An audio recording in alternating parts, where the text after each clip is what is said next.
Good afternoon, everyone, and welcome to this year's qualifying exam reception. It's nice to see everyone here. It's a wonderful week for all of us here at the medical school, our convocation week, celebration of the beginning of the school year. On Monday evening, we had the nursing school pinning ceremony, and on Friday, we have the white coat ceremony for the medical students, and this afternoon we have the celebration for those who have passed the qualifying exam and will now receive a recognition. And I'm delighted to be here this afternoon to offer a very brief welcome. I give my principal speech of the week tomorrow, and that's when I will give it, not today. I think it's a very special time in science. I'm prepared to talk a little bit about this tomorrow. I think we certainly have riveted the attention of the world on science over the course of the last 3 years. The fact that in fairly short order, although we all know it's not short order, that RNA discoveries occurred, well, at least on this campus in '06, but in relatively short order, we were able to take the knowledge, acumen, skills, ingenuity of scientists and put together medicines that could actually prevent the world from having a big problem. And I think one of the things we're very fortunate about on this campus is that we have a group of outstanding scientists working in close collaboration with a group of outstanding clinicians, all of whom are focused on changing the course of history of disease. And to my way of thinking, that's a fairly high calling. And nowhere has it been better demonstrated than throughout the pandemic, the sequela to the pandemic, the fact that the world focused in real time on the making of a vaccine, the safety of a vaccine, the FDA process, that we could understand pretty quickly that hydroxychloroquine, however it was given, wherever it was done, and chlorine, whether it was inside or washed out or whatever, that it really was of no use, and that's to the great credit of science. And so the message that I gave to the nursing students on Monday night that I plan to give to you now and the medical students on Friday is at a time like this, we really need you. We need your capabilities. We need your enthusiasm. We need your intellect. We need the innovation skills that you possess. In this environment, we need your collaborative and collegial disposition. I like to tell everybody that we have a knockout for arrogance on this campus, and I think that works quite well for us. And the more that we can nurture that, the stronger our institution will be, and the stronger your science and your own relationship with your scientists will be. So congratulations on making this mark, to sort of getting to this far of the race in successful fashion. I look forward to learning of your many accomplishments in the years ahead. I wish you a speedy journey towards your dissertation, and I look forward to calling you one of our own for a long time. So congratulations on this mark, and it's now a great privilege for me to introduce the Dean of your school, Dean Mary Ellen Lane. Dean Lane.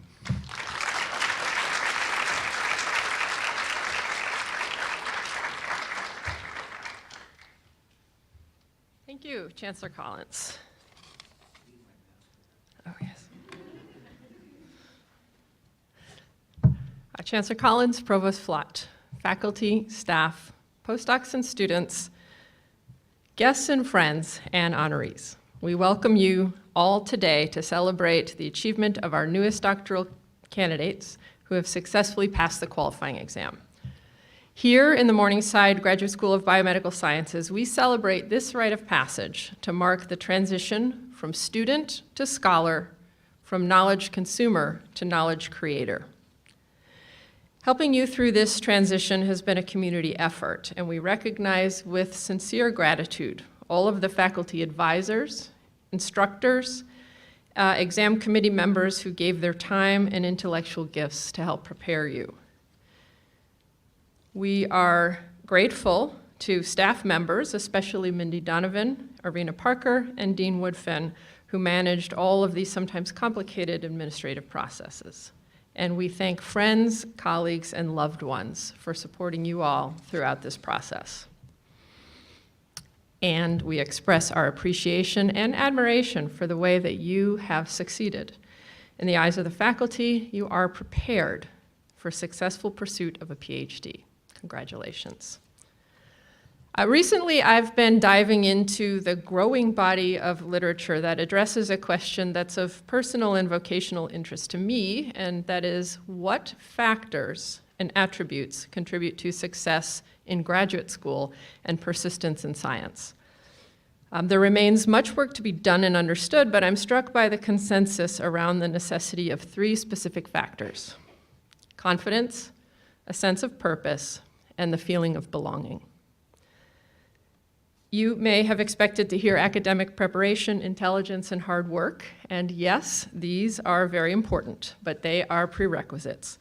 These are the factors that are assessed by admissions committees to discern your potential and make decisions. Good preparation, the ability to comprehend scientific knowledge, and a strong work ethic are necessary, but they do not guarantee persistence or success. Even passing your qualifying exam does not guarantee that you will be successful in doctoral research. But I want you to be secure in the knowledge that you have demonstrated these prerequisites, and I want to inspire you to focus on nurturing your confidence, reaffirming your sense of purpose in alignment with our common purpose, and cultivating a sense of belonging to this community. So I hope that you are feeling confident as you reflect on what you have just accomplished. You passed an exam unlike any exam you've ever taken, where the questions unfold in real time, where your mindset is as important as your skill set, and no 2 of you had the same exam. And while it's true that a few students emerged from the qualifying exam feeling like they crushed it, I think many, maybe even most, emerged from it feeling at least a little bit crushed. You can probably count all the times you said, "I don't know." You can remember all the things you wanted to say but couldn't think of in the moment, and you're wondering what to make of the fact that the committee glossed over all the stuff you've mastered and laser focused on what you felt to be your weaknesses, right? I see the nodding heads. That your experience revealed for you all that you still have to learn is a feature, not a bug. Scientific exploration begins with the desire to know something that is currently unknown. So be inspired to fulfill your potential that your achievement in this milestone tells us that you have. I hope that you can understand, believe, and internalize our confidence in you and draw upon it through the everyday failures and frustrations that are all too common in the pursuit of meaningful scientific knowledge. And that brings us to purpose. As you just learned, and will learn repeatedly, succeeding at hard things requires you to know why you're doing it. Our collective purpose as scientists and our institutional purpose as an academic medical center is to discover fundamental biological principles, to understand, prevent, and treat human disease, and to ensure effective and equitable distribution of the fruits of our discoveries. You will make valuable contributions to our institutional research mission and to your advisors' research programs through your labor and your brain power. Your success will earn you a degree that holds tremendous value at this moment in history. I promise you, I can show you the outcomes data if you're ever in doubt. And here, we must acknowledge with caution the tendency toward a cynical and transactional view of doctoral education, where your pursuit is seen as a simple exchange of undercompensated labor for a valuable credential. This can be a go-to outlook for every student or postdoc on any bad day, and it is all too frequently amplified on social media, right? I'm looking at you, academic Twitter. And in reality, being focused on the transaction can be effective at getting you through the rough stretches. Envisioning the doors that the degree will open in the future can motivate you to keep going in the present. But I want to suggest to you that seeing your next several years only in this transactional capacity will deprive you of an opportunity to experience intellectual development process and a personal transformation. As candidates, you are not merely participating or assisting in our research mission. Rather, you are our partners and our collaborators, and you contribute best when you embrace the risks, responsibilities, and rewards of bringing your own ideas to the table. Think about how much better prepared you are now than you were when you started. You've undoubtedly grown in knowledge and analytical and technical skills. And think about how much more clearly you can approach any problem. Are you more curious when something unexpected happens? Are you more tenacious, more comfortable asking a question or admitting you don't know something? More responsive to feedback, less emotional or anxious when critically evaluating your own work and your own ideas? Intellectual and personal development don't end with candidacy, and they don't even end with graduation. This kind of growth is a decision, and it's a decision and a purpose and a commitment that you made when you decided to pursue a PhD.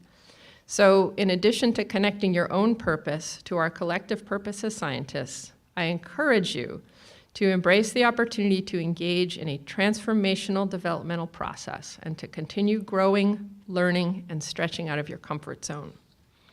And finally, belonging.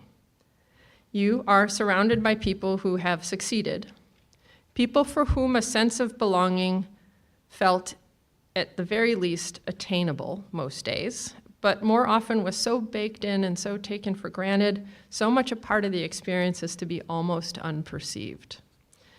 But many of you started graduate school or had important transitions to the research environment in 2020 and 21.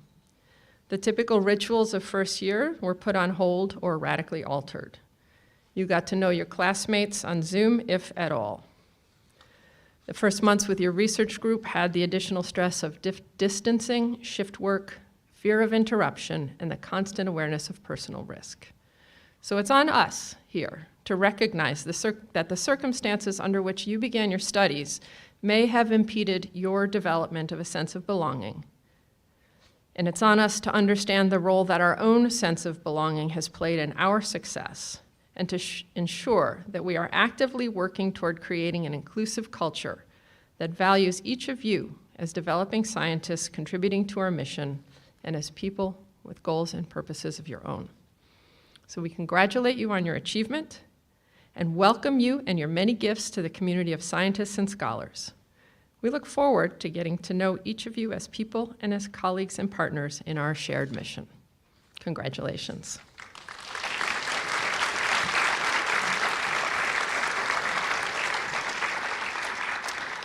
All right, at this point in the ceremony, we recognize each of the honorees, and I'm going to call your name. I'm also going to name your advisor, and I would like you to come up, and Assistant Dean Ariana Belayan will hand you your traditional Morningside Graduate School of Biomedical Science gift, which is your laser pointer and business cards, which you will use in your new role as scholars.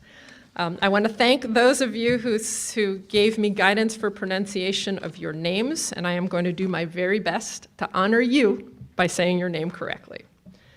All right, we are going to begin with Ellen Achampong, Advisor Samuel Behar.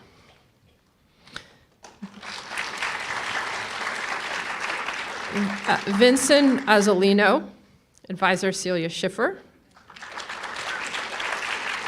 Jillian Belgrad, Advisor Anastasia Kavorova. Esther Buama Nearco, Advisor Nancy Byatt. Chun Wei Chen, Advisor Dorothy Schaefer. Ka Win Dim, Advisor Hang Zhang. Megan Fowler-McGaugh, Advisor Daryl Bosco. Jason Friedman, Advisor Paul Greer. Chandler Friend, Advisor Roger Davis. Kaiwan Howe, co-advisors Ann Rothstein and Michelle Kelleher. Abigail Hiller, Advisor Paul Greer and Robert Brown. Jonathan Jung, Advisor Teng Tin Lim. Ayush Kumar, Advisor Art Mercurio. Wei Jin Guan, Advisor Chan Zhao. Dong Uk Lee, Advisor Gauthaman Uthaman. Yi Liang, Advisor Kenneth Rock. Samuel Liu, Advisor Michael Francis. Nathan McGilvery, Advisor Sharon Cantor. Helen Magana, Advisor Hyun Yuk.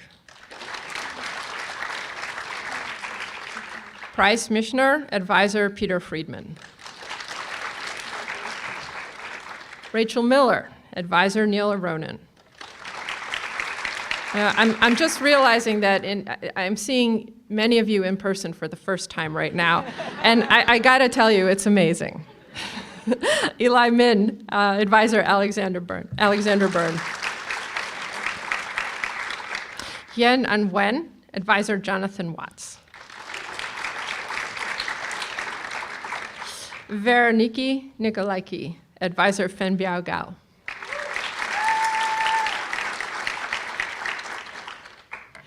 Sean O'Chandelier, Advisor Kate LePan.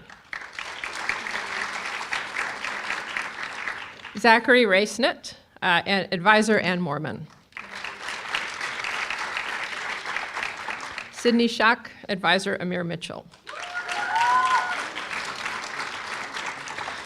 And Anthony Shadoni, Advisor Milka Kopnikova.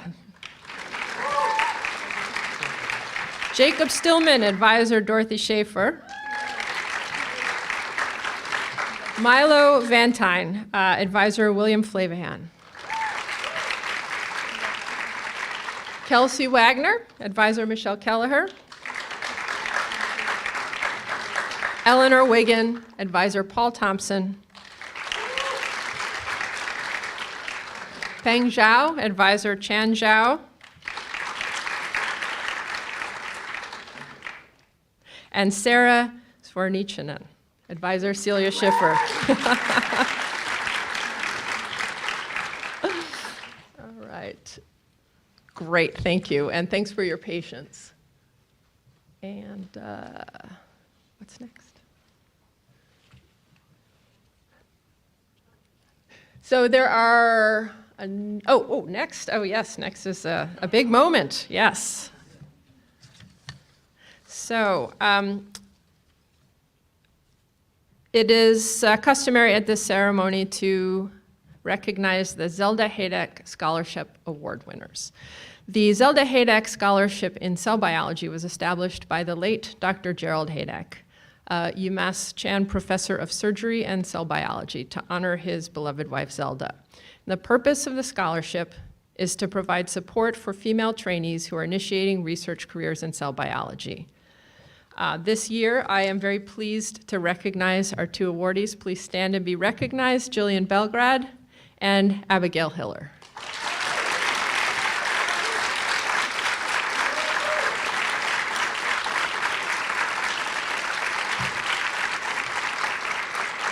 Congratulations to both of you on this recognition. All right, and where are we now? What's that?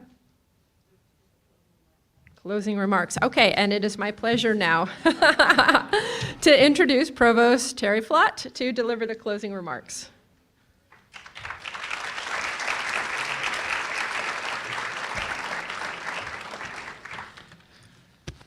All right. Well, congratulations to all of you. Give yourselves one more round of applause to all the students who passed your qualifying exams. And I definitely also want to congratulate our faculty, many of whom are here today, our deans, and especially Dean Mary Ellen Lane. I have really valued your partnership, but I will just say, if you've witnessed how this school has evolved under her leadership, the transformation has really been quite remarkable. So, Dean Lane.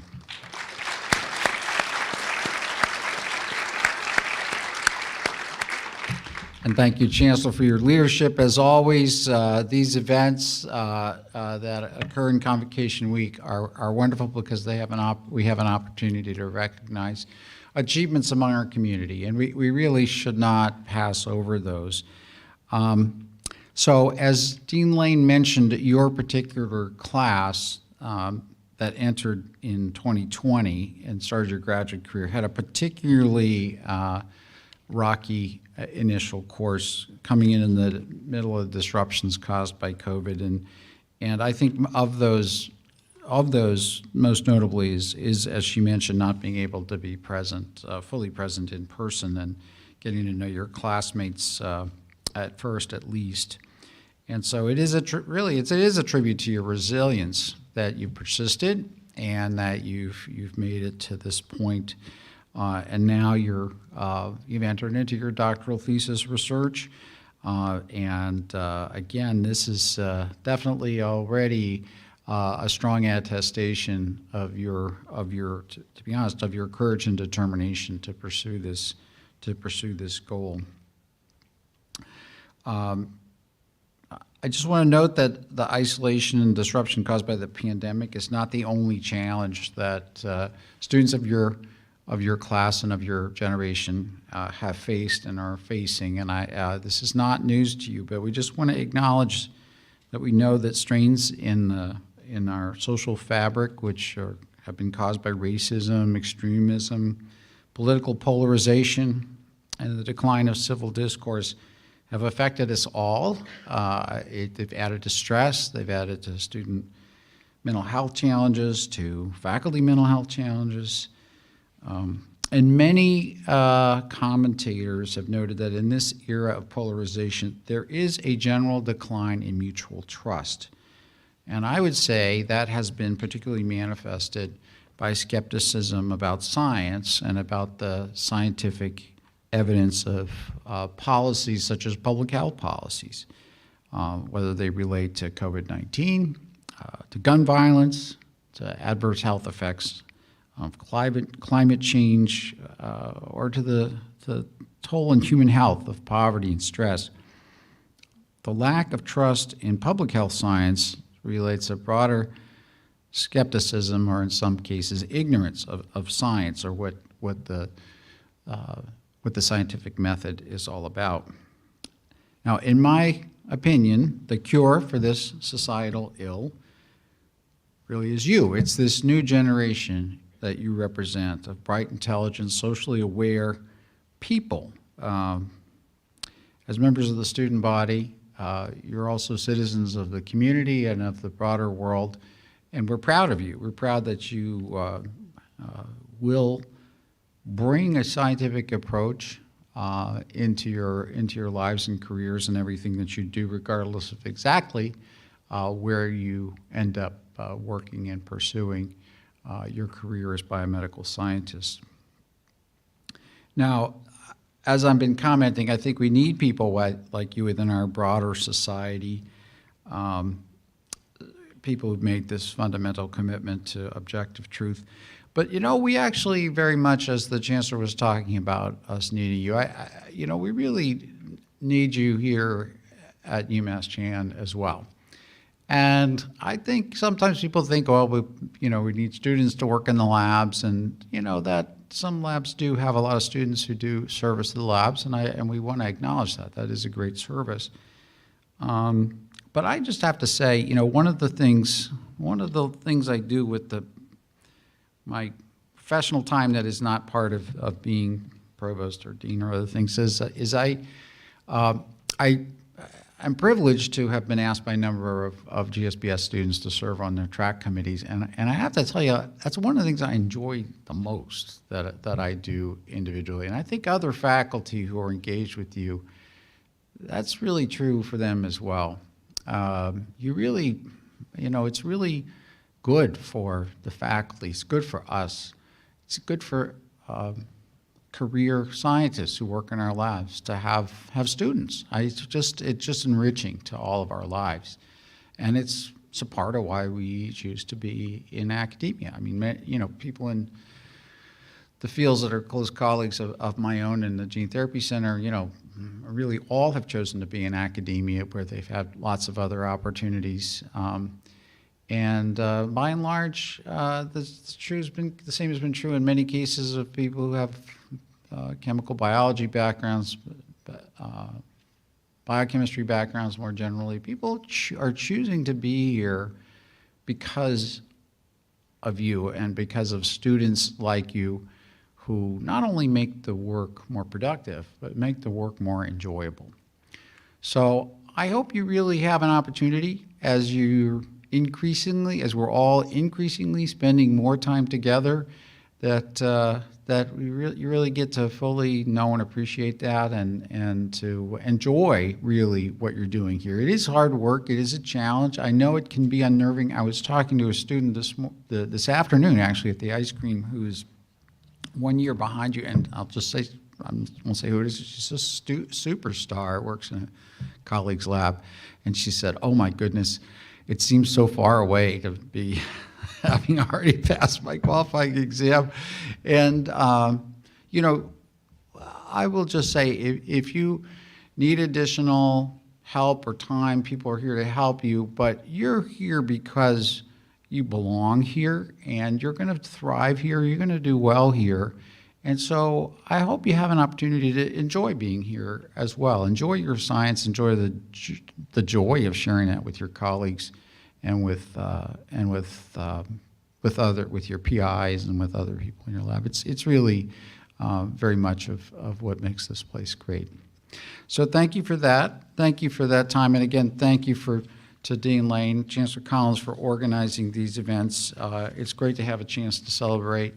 And I hope we get a chance to spend a little time together at the reception, but I'll let Dean Lane give you the official notice of what comes next. Thank you.